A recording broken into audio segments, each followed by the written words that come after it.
Adventure 3, in his last bow, by Sir Arthur Conan Doyle. The Adventure of the Red Circle. Part 1. Well, Mrs. Warren, I cannot see that you have any particular cause for uneasiness, nor do I understand why I, whose time is of some value, should interfere in the matter. I really have other things to engage me. So spoke Sherlock Holmes, and turned back to the great scrap-book in which he was arranging and indexing some of his recent material. But the landlady had the pertinacity and also the cunning of her sex. She held her ground firmly. "You arranged an affair for a lodger of mine last year," she said, "Mr. Fairdale Hobbs." "Ah, yes, a simple matter." "But you would never cease talking of it. Your kindness, sir, and the way in which you brought light into the darkness. I remembered his words when I was in doubt and darkness myself. I know you could if you only would." Holmes was accessible upon the side of flattery, and also, to do him justice, upon the side of kindliness. The two forces made him lay down his gum-brush with a sigh of resignation, and push back his chair. "Well, well, Mrs. Warren, let us hear about it, then. You don't object to tobacco, I take it?" "Thank you, Watson. The matches?" "You are uneasy, as I understand, because your new lodger remains in his rooms, and you cannot see him. Why, bless you, Mrs. Warren, if I were your lodger, you often would not see me for weeks on end." "No doubt, sir. But this is different. It frightens me, Mr. Holmes. I can't sleep for fright. To hear his quick step moving here and moving there from early morning to late at night, and yet never to catch so much as a glimpse of him. It's more than I can stand. My husband is as nervous over it as I am, but he is out at his work all day, while I get no rest from it. What is he hiding for? What has he done? Except for the girl, I am all alone in the house with him, and it's more than my nerves can stand." Holmes leaned forward and laid his long, thin fingers upon the woman's shoulder. He had an almost hypnotic power of soothing when he wished. The scared look faded from her eyes, and her agitated features smoothed into their usual commonplace. She sat down in the chair which he had indicated. "If I take it up, I must understand every detail," said he. "Take time to consider. The smallest point may be the most essential. You say that the man came 10 days ago and paid you for a fortnight's board and lodging." "He asked my terms, sir. I said 50 shillings a week. There is a small sitting-room and bedroom, and all complete at the top of the house." "Well?" "He said, 'I'll pay you £5 a week if I can have it on my own terms.' I'm a poor woman, sir, and Mr. Warren earns little, and the money meant much to me. He took out a £10 note, and he held it out to me then and there. 'You can have the same every fortnight for a long time to come if you keep the terms,' he said. 'If not, I'll have no more to do with you.'" "What were the terms?" "Well, sir, they were that he was to have a key of the house. That was all right. Lodgers often have them. Also that he was to be left entirely to himself, and never upon any excuse to be disturbed." "Nothing wonderful in that, surely?" "Not in reason, sir. But this is out of all reason. He's been there for 10 days, and neither Mr. Warren nor I, nor the girl, has once set eyes upon him. We can hear that quick step of his, pacing up and down, night, morning, and noon, but except on that first night he had never once gone out of the house." "Oh, he went out the first night, did he?" "Yes, sir, and returned very late, after we were all in bed. He told me after he had taken the rooms that he would do so, and asked me not to bar the door. I heard him come up the stair after midnight." "But his meals?" "It was his particular direction that we should always, when he rang, leave his meal upon a chair outside his door. Then he rings again when he was finished, and we take it down from the same chair. If he wants anything else, he prints it on a slip of paper and leaves it." "Prints it?" "Yes, sir, prints it in pencil. Just the word, nothing more. Here's the one I brought to show you. Soap. Here's another. Match. This is the one he left the first morning. Daily Gazette. I leave that paper with his breakfast every morning." "Dear me, Watson," said Holmes, staring with great curiosity at the slips of foolscap which the landlady had handed to him. "This is certainly a little unusual. Seclusion I can understand. But why print? Printing is a clumsy process. Why not write? What would it suggest, Watson? That he desired to conceal his handwriting. But why? What can it matter to him that his landlady should have a word of his writing? Still, it may be as you say. Then again, why such laconic messages? I cannot imagine. It opens a pleasing field for intelligent speculation. The words are written with a broad-pointed, violet-tinted pencil of a not unusual pattern. You will observe that the paper is torn away at the side here after the printing was done, so that the S of soap is partly gone. Suggestive, Watson, is it not? Of caution? Exactly.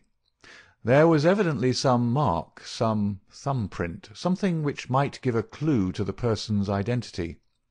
Now, Mrs. Warren, you say that the man was of middle size, dark and bearded.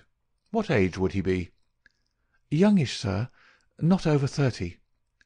Well, can you give me no further indications? He spoke good English, sir, and yet I thought he was a foreigner by his accent. And he was well dressed? Very smartly dressed, sir. Quite the gentleman. Dark clothes. Nothing you would note. He gave no name? No, sir. And has had no letters or callers? None. But surely you or the girl enter his room of a morning? No, sir. He looks after himself entirely. Dear me, that is certainly remarkable. What about his luggage? He had one big brown bag with him, nothing else. Well, we don't seem to have much material to help us. Do you say nothing has come out of that room? Absolutely nothing? The landlady drew an envelope from her bag. From it she shook out 2 burnt matches and a cigarette-end upon the table. They were on his tray this morning. I brought them because I had heard that you can read great things out of small ones. Holmes shrugged his shoulders. "There's nothing here," said he. "The matches have, of course, been used to light cigarettes. That is obvious from the shortness of the burnt end. Half the match is consumed in lighting a pipe or cigar. But, dear me, this cigarette stub is certainly remarkable. The gentleman was bearded and moustached, you say?" "Yes, sir." "I don't understand that. I should say that only a clean-shaven man could have smoked this. Why, Watson, even your modest moustache would have been singed." "A holder?" I suggested. No, the end is matted. I suppose there could not be 2 people in your rooms, Mrs. Warren?" "No, sir. He eats so little that I often wonder it can keep life in one." "Well, I think we must wait for a little more material. After all, you have nothing to complain of.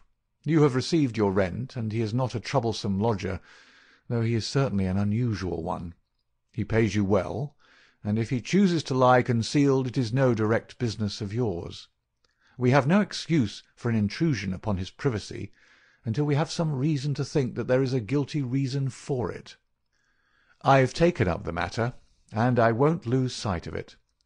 Report to me if anything fresh occurs, and rely upon my assistance if it should be needed." "There are certainly some points of interest in this case, Watson," he remarked when the landlady had left us. "It may, of course, be trivial, individual eccentricity, or it may be very much deeper than appears on the surface. The first thing that strikes one is the obvious possibility that the person now in the rooms may be entirely different from the one who engaged them." "Why should you think so?" "Well, apart from this cigarette-end, was it not suggestive that the only time the lodger went out was immediately after his taking the rooms? He came back, or someone came back, when all witnesses were out of the way. We have no proof that the person who came back was the person who went out.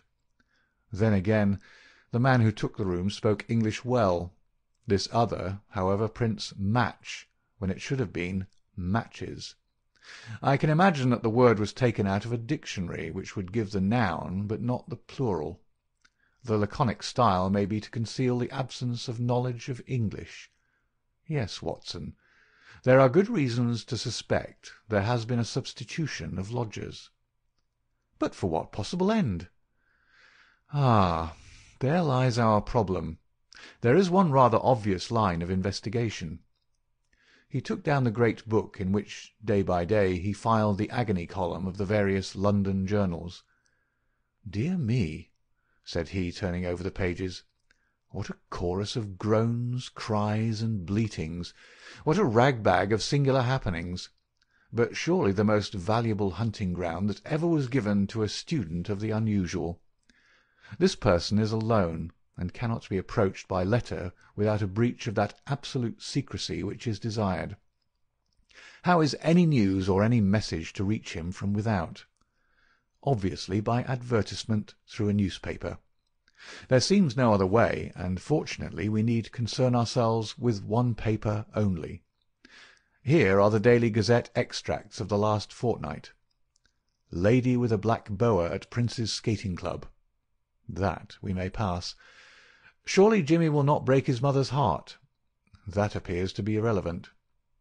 If the lady who fainted on Brixton bus, she does not interest me.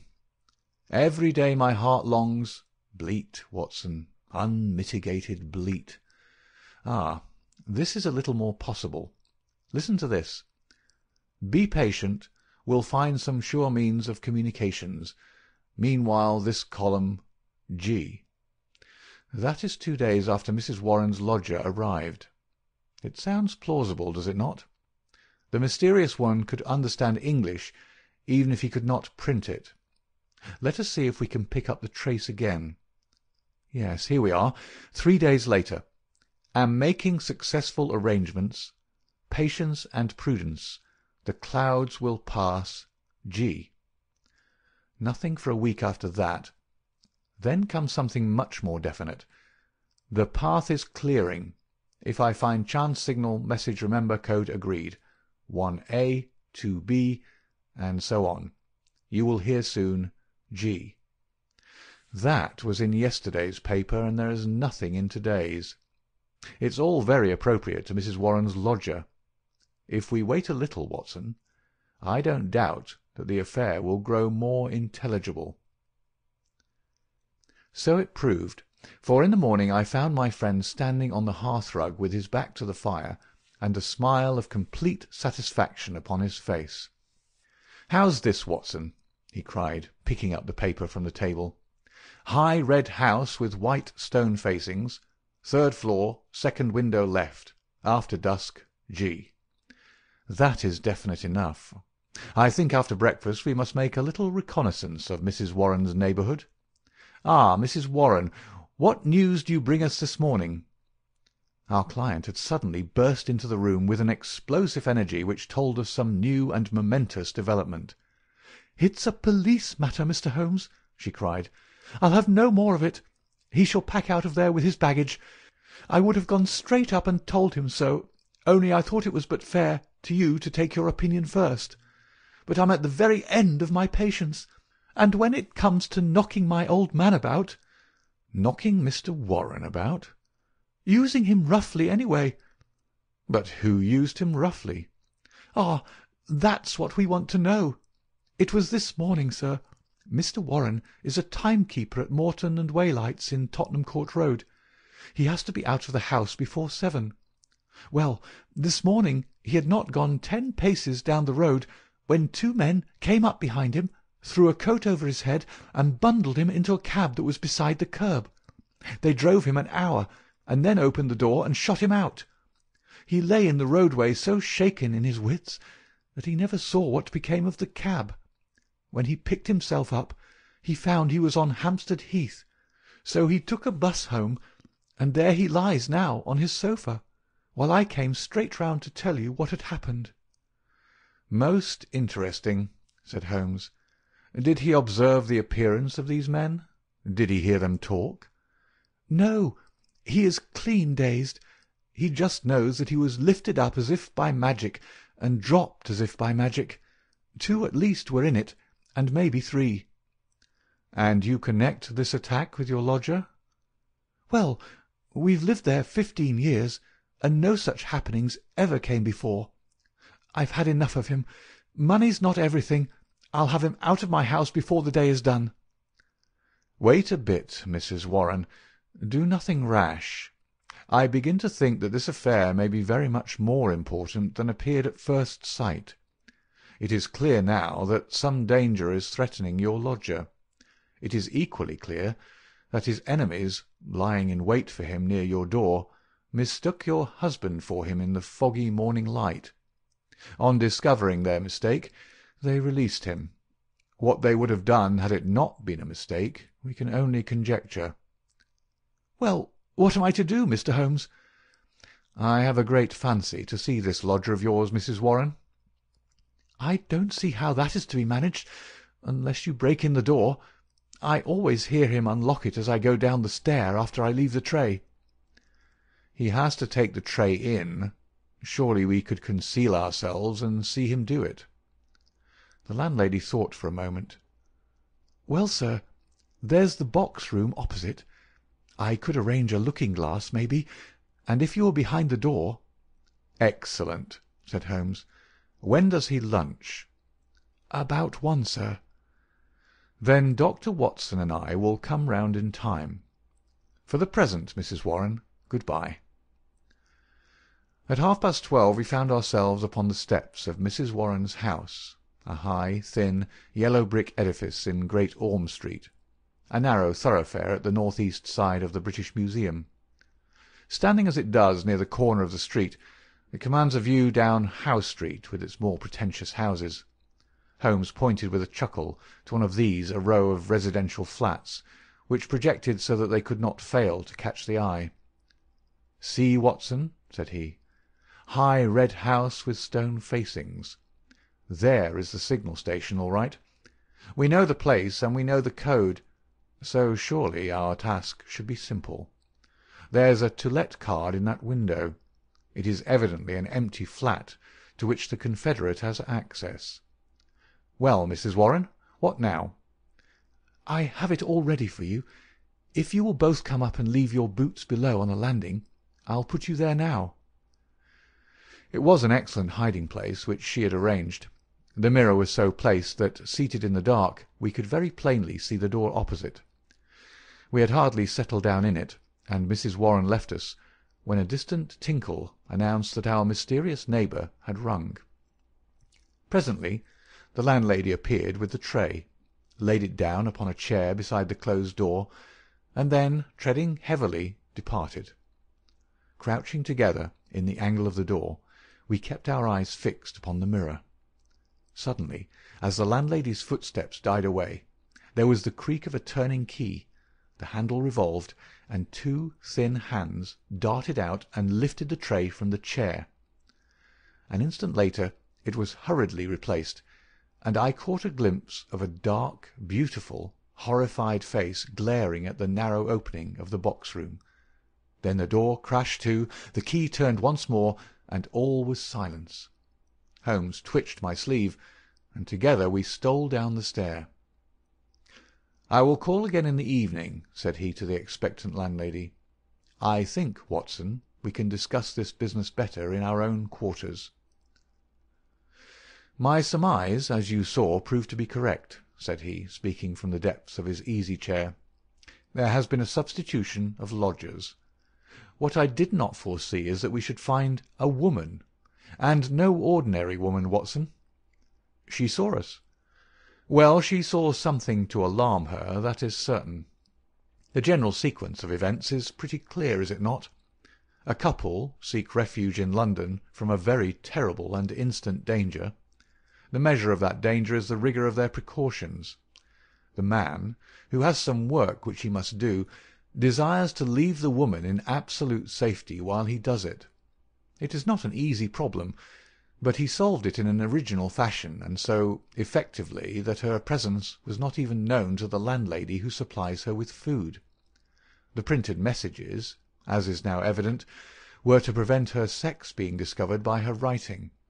The man cannot come near the woman, or he will guide their enemies to her. Since he cannot communicate with her direct, he has recourse to the agony column of a paper. So far all is clear. But what is at the root of it? Ah, yes, Watson. Severely practical as usual. What is at the root of it all? Mrs. Warren's whimsical problem enlarges somewhat, and assumes a more sinister aspect as we proceed. This much we can say, that it is no ordinary love escapade. You saw the woman's face at the sign of danger. We have heard, too, of the attack upon the landlord, which was undoubtedly meant for the lodger. These alarms, and the desperate need for secrecy, argue that the matter is one of life or death. The attack upon Mr. Warren further shows that the enemy, whoever they are themselves not aware of the substitution of the female lodger for the male. It is very curious and complex, Watson. Why should you go further in it? What have you to gain from it? What indeed? It is art for art's sake, Watson. I suppose when you doctored you found yourself studying cases without thought of a fee? For my education, Holmes. Education never ends, Watson. It is a series of lessons with the greatest for the last. This is an instructive case. There is neither money nor credit in it, and yet one would wish to tidy it up. When dusk comes, we should find ourselves one stage advanced in our investigation. When we returned to Mrs. Warren's rooms, the gloom of a London winter evening had thickened into one grey curtain, a dead monotone of colour, broken only by the sharp yellow squares of the windows and the blurred halos of the gas-lamps. As we peered from the darkened sitting-room of the lodging-house, one more dim light glimmered high up through the obscurity. "Someone is moving in that room," said Holmes in a whisper, his gaunt and eager face thrust forward to the window-pane. "Yes, I can see his shadow. There he is again. He has a candle in his hand. Now he is peering across. He wants to be sure that she is on the lookout. Now he begins to flash. Take the message also, Watson, that we may check each other. A single flash, that is A, surely. Now then, how many did you make it? 20? So did I. That should mean T. A-T. That's intelligible enough. Another T? Surely this is the beginning of a second word. Now then, tenta. Dead stop. That can't be all, Watson. Attenta. Gives no sense, nor is it any better as 3 words. At, ten, tar. Unless T-A are a person's initials. There it goes again. What's that? A-T-T-E. Why, it is the same message over again. Curious, Watson, very curious. Now he's off once more. A-T. Why, he is repeating it for the 3rd time. A-T-T-E-N-T-A, attenta, 3 times. How often will he repeat it? No, that seems to be the finish. He has withdrawn from the window.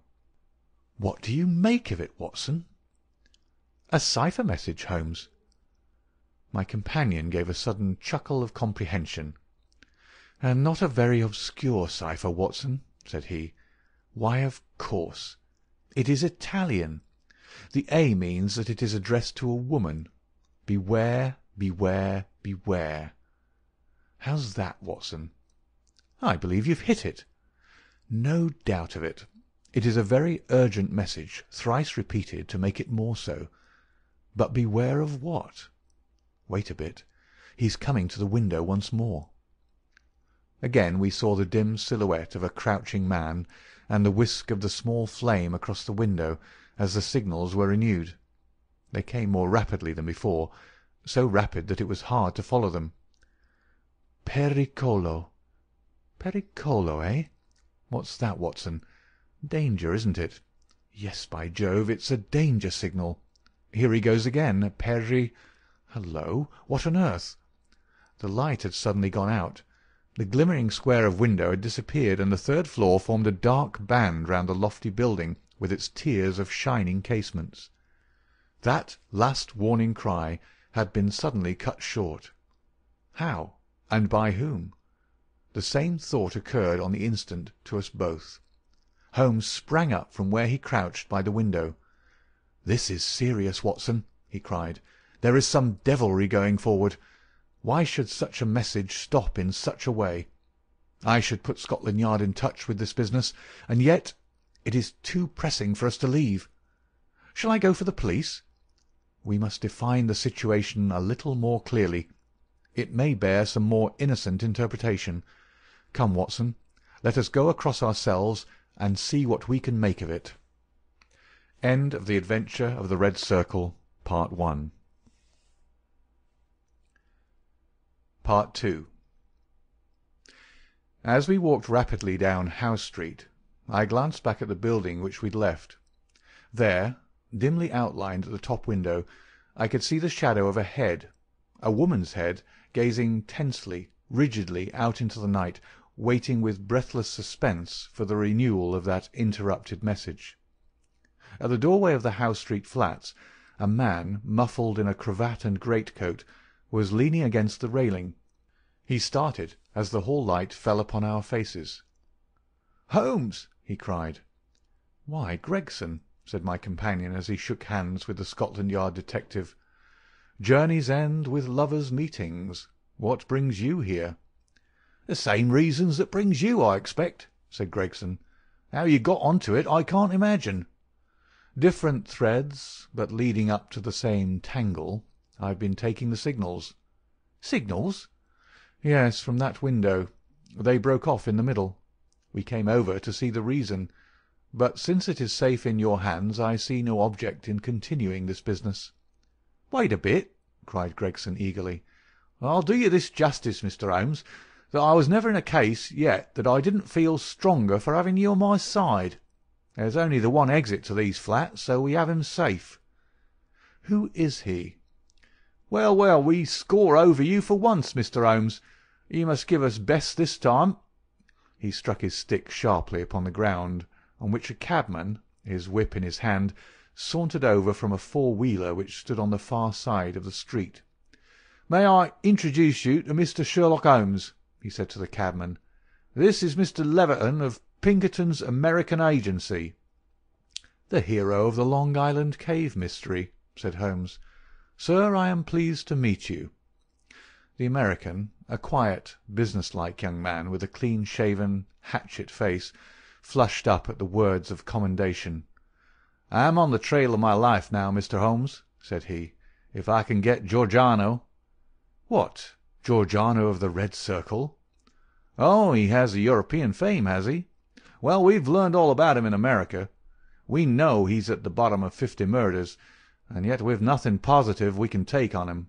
I tracked him over from New York, and I've been close to him for a week in London, waiting for some excuse to get my hand on his collar. Mr. Gregson and I ran him to ground in that big tenement house, and there's only one door, so he can't slip us. There's 3 folk come out since he went in, but I'll swear he wasn't one of them." "Mr. Holmes talks of signals," said Gregson. "I expect, as usual, he knows a good deal that we don't." In a few clear words, Holmes explained the situation as it had appeared to us. The American struck his hands together with vexation. "He's on to us!" he cried. "Why do you think so?" "Well, it figures out that way, does it not? Here he is sending out messages to an accomplice. There are several of his gang in London. Then suddenly, just as by your own account he was telling them that there was danger, he broke short off. What could it mean except that from the window he had suddenly either caught sight of us in the street, or in some way come to understand how close the danger was, and he must act right away if he was to avoid it. What do you suggest, Mr. Holmes?" "That we go up at once and see for ourselves." "But we have no warrant for his arrest." "He is in unoccupied premises under suspicious circumstances," said Gregson. "That is good enough for the moment. When we have him by the heels, we can see if New York can't help us to keep him. I'll take the responsibility of arresting him now." Our official detectives may blunder in the matter of intelligence, but never in that of courage. Gregson climbed the stair to arrest this desperate murderer with the same absolutely quiet and business-like bearing with which he would have ascended the official staircase of Scotland Yard. The Pinkerton man had tried to push past him, but Gregson had firmly elbowed him back. London dangers were the privilege of the London force. The door of the left-hand flat upon the third landing was standing ajar. Gregson pushed it open. Within, all was absolute silence and darkness. I struck a match and lit the detective's lantern. As I did so, and as the flicker steadied into a flame, we all gave a gasp of surprise. On the deal boards of the carpetless floor there was outlined a fresh track of blood. The red steps pointed towards us, and led away from an inner room, the door of which was closed. Gregson flung it open, and held his light full blaze in front of him, while we all peered eagerly over his shoulders. In the middle of the floor of the empty room was huddled the figure of an enormous man. His clean-shaven, swarthy face, grotesquely horrible in its contortion, and his head encircled by a ghastly crimson halo of blood, lying in a broad wet circle upon the white woodwork. His knees were drawn up, his hands thrown out in agony, and from the centre of his broad, brown, upturned throat there projected the white haft of a knife driven blade-deep into his body. Giant as he was, the man must have gone down like a pole-axed ox before that terrific blow. Beside his right hand a most formidable horn-handled two-edged dagger lay upon the floor, and near it a black kid glove. "By George, it's Black Georgiano himself!" cried the American detective. "Someone has got ahead of us this time." "Here is the candle in the window, Mr. Holmes," said Gregson. "Why, whatever are you doing?" Holmes had stepped across, had lit the candle, and was passing it backward and forward across the window-panes. Then he peered into the darkness, blew the candle out, and threw it on the floor. "I rather think that will be helpful," said he. He came over and stood in deep thought while the two professionals were examining the body. "You say that 3 people came out from the flat while you were waiting downstairs," said he at last. "Did you observe them closely?" "Yes, I did." "Was there a fellow about 30, black-bearded, dark, of middle size?" "Yes, he was the last to pass me." "That is your man, I fancy. I can give you his description, and we have a very excellent outline of his footmark. That should be enough for you." "Not much, Mr. Holmes, among the millions of London." "Perhaps not. That is why I thought it best to summon this lady to your aid." We all turned around at the words. There, framed in the doorway, was a tall and beautiful woman, the mysterious lodger of Bloomsbury.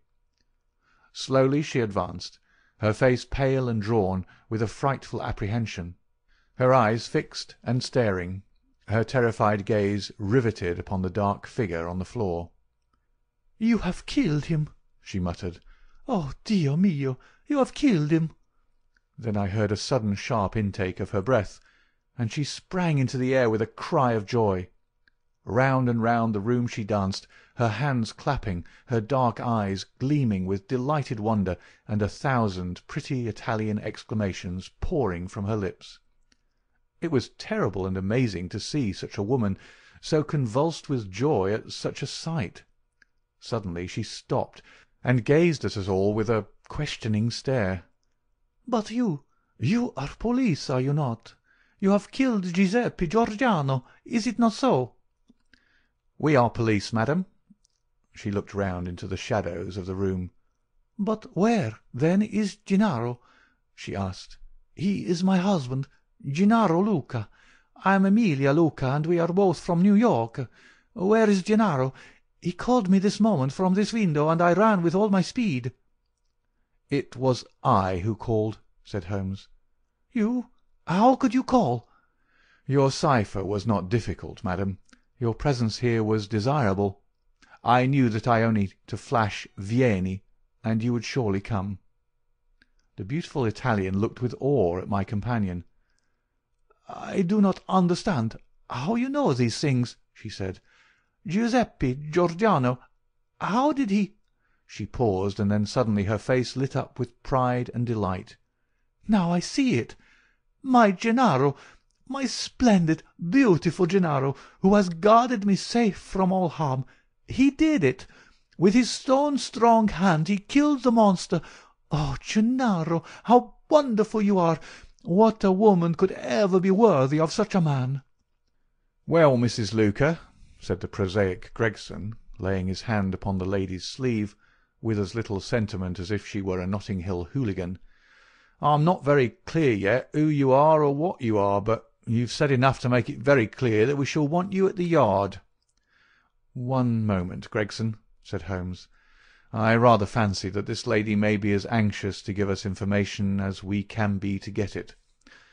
You understand, madam, that your husband will be arrested and tried for the death of the man who lies before us? What you say may be used in evidence, but if you think that he has acted from motives which are not criminal, and which he would wish to have known, then you cannot serve him better than by telling us the whole story." "Now that Giordano is dead, we fear nothing," said the lady. "He was a devil and a monster, and there can be no judge in the world who would punish my husband for having killed him." "In that case," said Holmes, "my suggestion is that we lock this door, leave things as we found them, go with this lady to her room, and form our opinion after we have heard what it is that she has to say to us." Half an hour later we were seated, all four, in the small sitting-room of Signora Luca, listening to her remarkable narrative of those sinister events, the ending of which we had chanced to witness. She spoke in rapid and fluent but very unconventional English, which for the sake of clearness I will make grammatical. "I was born in Posillipo, near Naples," said she, "and was the daughter of Augusto Barelli, who was the chief lawyer and once the deputy of that part. Gennaro was in my father's employment, and I came to love him, as any woman must. He had neither money nor position, nothing, but his beauty and strength and energy, so my father forbade the match. We fled together, were married at Bari, and sold my jewels to gain the money which would take us to America. This was 4 years ago, and we have been in New York ever since.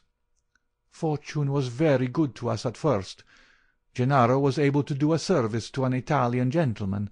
He saved him from some ruffians in the place called the Bowery, and so made a powerful friend. His name was Tito Castalotti, and he was the senior partner of the great firm of Castolotti and Zamba, who are the chief fruit importers of New York. Signor Zamba is an invalid, and our new friend Castolotti has all power within the firm, which employs more than 300 men. He took my husband into his employment, made him head of a department, and showed his good will toward him in every way. Signor Castolotti was a bachelor, and I believe that he felt as if Gennaro was his son, and both my husband and I loved him as if he were our father. We had taken and furnished a little house in Brooklyn, and our whole future seemed assured, when that black cloud appeared which was soon to overspread our sky. One night, when Gennaro returned from his work, he brought a fellow countryman back with him. His name was Giordano, and he had come also from Posillipo. He was a huge man, as you can testify, for you have looked upon his corpse. Not only was his body that of a giant, but everything about him was grotesque, gigantic, and terrifying. His voice was like thunder in our little house. There was scarce room for the whirl of his great arms as he talked. His thoughts, his emotions, his passions, all were exaggerated and monstrous. He talked, or rather roared, with such energy that others could but sit and listen, cowed with the mighty stream of words. His eyes blazed at you and held you at his mercy. He was a terrible and wonderful man, I thank God that he is dead.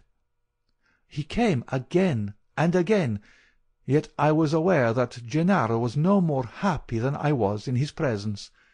My poor husband would sit pale and listless, listening to the endless raving upon politics and upon social questions which make up our visitors' conversation.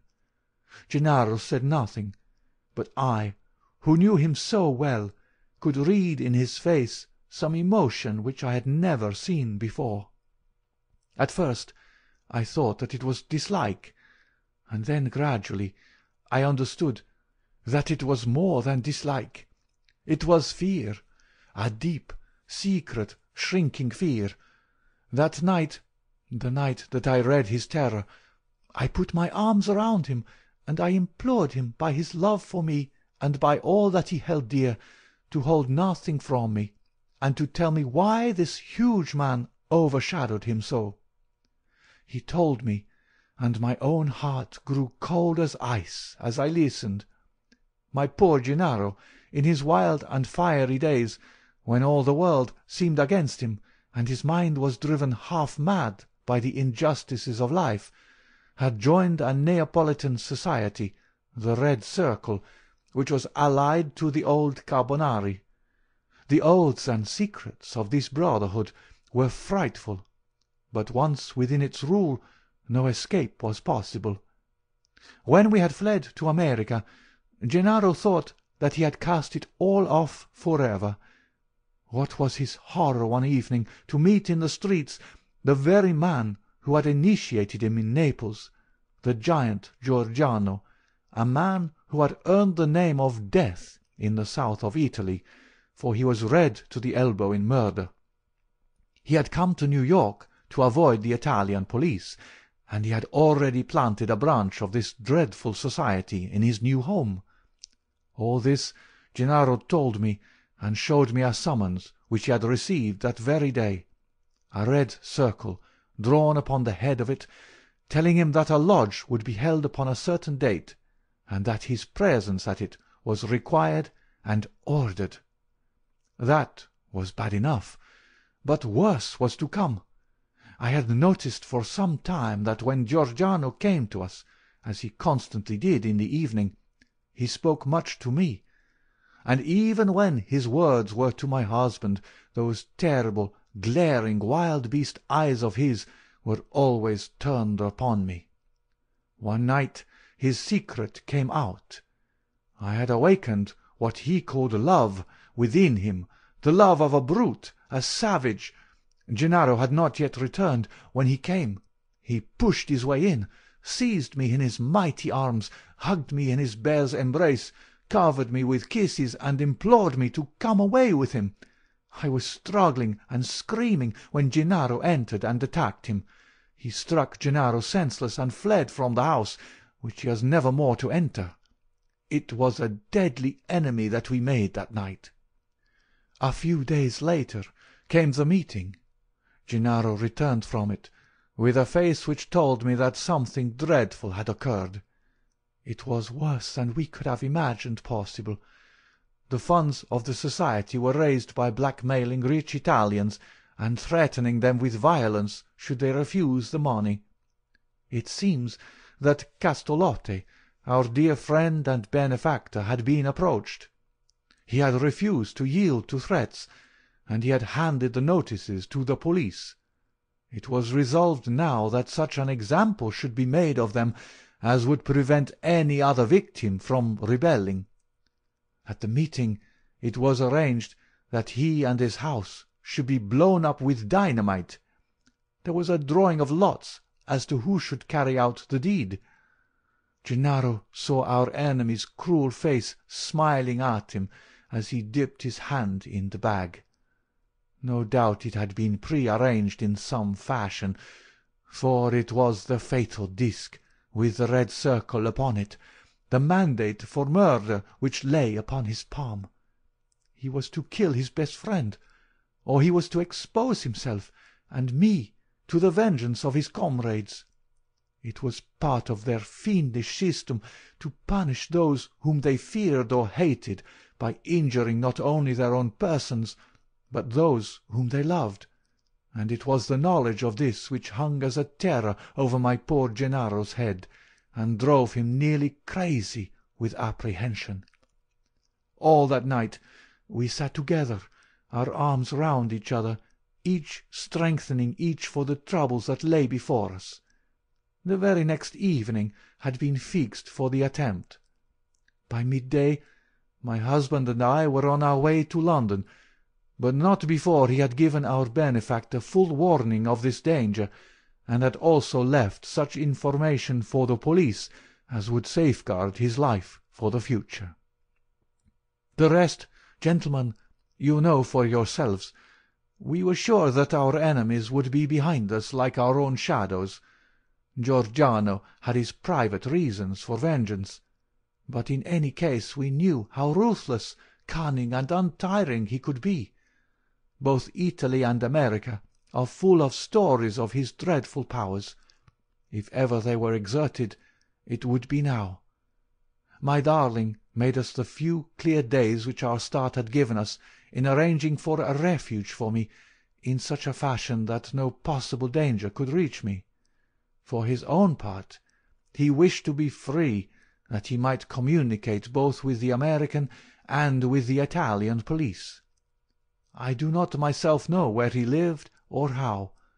All that I learned was through the columns of a newspaper. But once, as I looked through my window, I saw 2 Italians watching the house, and I understood that in some way Giordano had found our retreat. Finally, Gennaro told me through the paper that he would signal to me from a certain window, but when the signals came, they were nothing but warnings which were suddenly interrupted.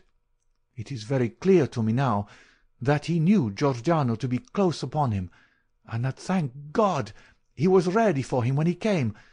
And now, gentlemen, I would ask you whether we have anything to fear from the law, or whether any judge upon earth would condemn my Gennaro for what he has done."